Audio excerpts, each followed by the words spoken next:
राधे राधे मित्रों, माता रानी के भक्तों के हर्ष, आस्था और विश्वास को प्रकट करने वाला विशेष पर्व यानी कि नवरात्रि आने वाला है।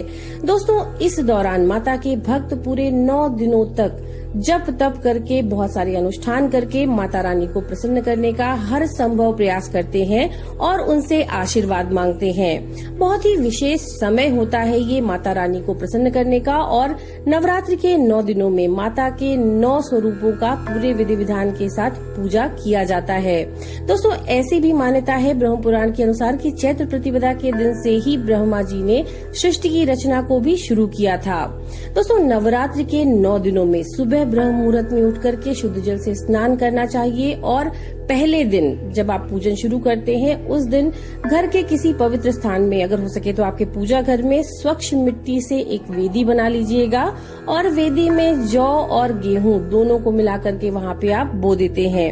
वेदी के पास की धरती माता का पूरे विधि विधान के साथ पूजन करके वहाँ पे कलश का स्थापन किया जाता है शुभ मुहूर्त में। इसके बाद सबसे पहले प्रथम पूज्य श्री गणेश जी का पूजन किया जाता है। फिर वेदी के किनारे पर वैदिक मंत्रोच्चार के बीच माता रानी की प्रतिमा को स्थापित किया जाता है और माता रानी का पूरे विधि विधान के साथ कुमकुम, चावल, पुष्प, इत्र आदि के साथ पूरे विधि विधान के साथ पूजन किया जाता है।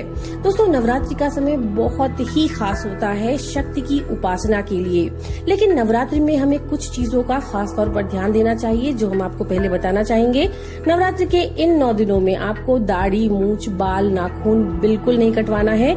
जो लोग कलश की स्थापना आप में से कर रहे हैं, सामान्यतः सभी करते हैं, तो कलश की स्थापना अगर आप कर रहे हैं और माता की चौकी स्थापित करते हैं तो उन्हें एक बात का ध्यान रखना चाहिए कि उन्हें इन 9 दिनों में कभी भी घर को खाली छोड़ करके नहीं जाना चाहिए।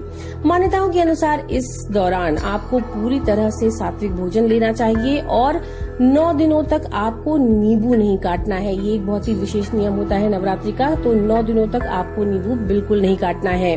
इसके साथ ही साथ 9 दिनों तक काले कपड़े नहीं पहनने चाहिए, चमड़े की चीजों का इस्तेमाल नहीं करना चाहिए और भोजन में नवरात्रि के फलाहार में पूरी तरह से सात्विकता आपको बरतना चाहिए। अनाज और नमक का सेवन तो आप नहीं ही करेंगे, साथ ही साथ किसी भी प्रकार के तामसिक पदार्थ जैसे मदिरा या तंबाकू का सेवन नहीं करना चाहिए उन लोगों को भी जो व्रत नहीं रखते हैं। इसके अलावा दिन में सोना नहीं चाहिए और ब्रह्मचर्य का पूरी तरह से पालन करना चाहिए।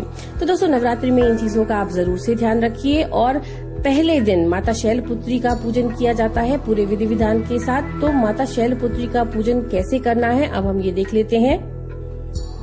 दोस्तों, माँ शैलपुत्री का पूजन किस प्रकार से करना है। माँ शैलपुत्री का पूजन करने के लिए सबसे पहले तो आप माँ शैलपुत्री की तस्वीर को आप पूजा घर में स्थापित कर लीजिए और उसके बाद उसके नीचे लकड़ी की एक चौकी पर लाल रंग का वस्त्र बिछा लीजिए और उसके ऊपर केसर से आपको शंख लिखना है।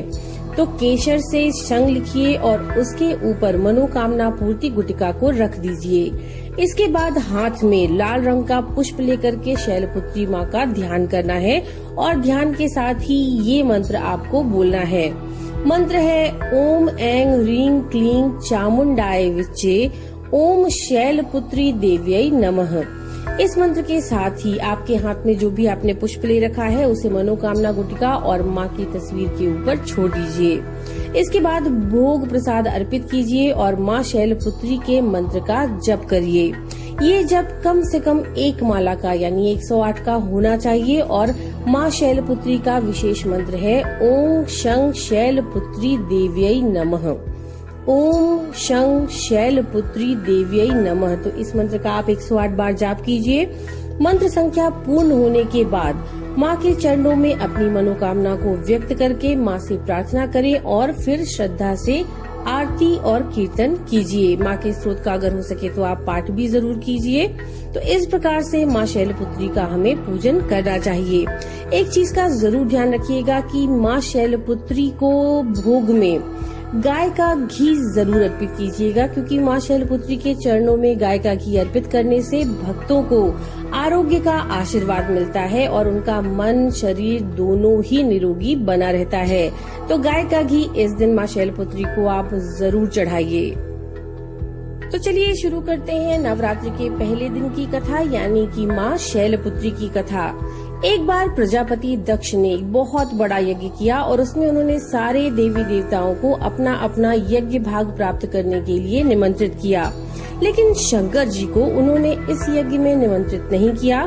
सती ने जब सुना कि उनके पिता एक अत्यंत विशाल यज्ञ करने का विचार कर रहे हैं, तब से ही वे वहां जाने के लिए उनका मन विकल हो उठा।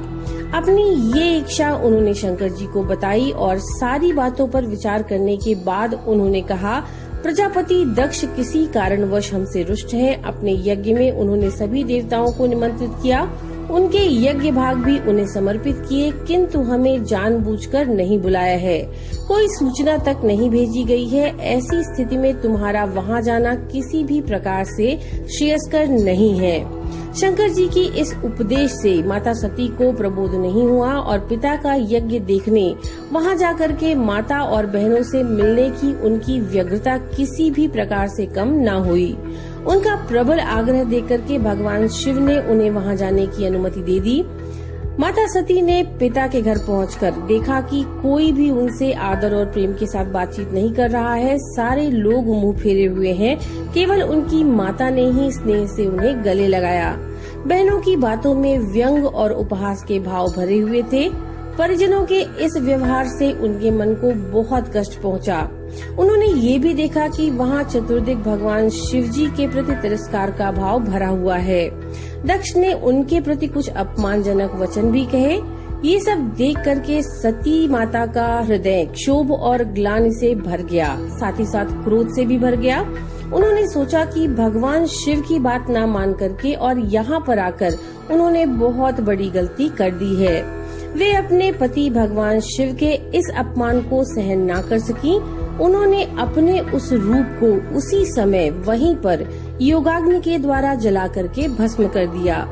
वज्रपात के समान इस दारुण दुखद घटना को सुनकर के भगवान शिव ने क्रुद्ध होकर के अपने गणों को भेजकर दक्ष के उस यज्ञ का पूर्णतः विध्वंस करा दिया।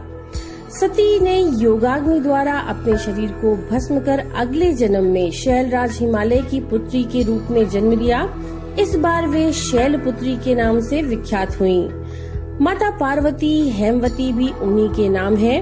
उपनिषद की एक कथा के अनुसार इन्होंने हेमवती स्वरूप से देवताओं का गर्व भंजन भी किया था। तो ये थी नवरात्रि के पहले दिन की कथा। नमो नारायण।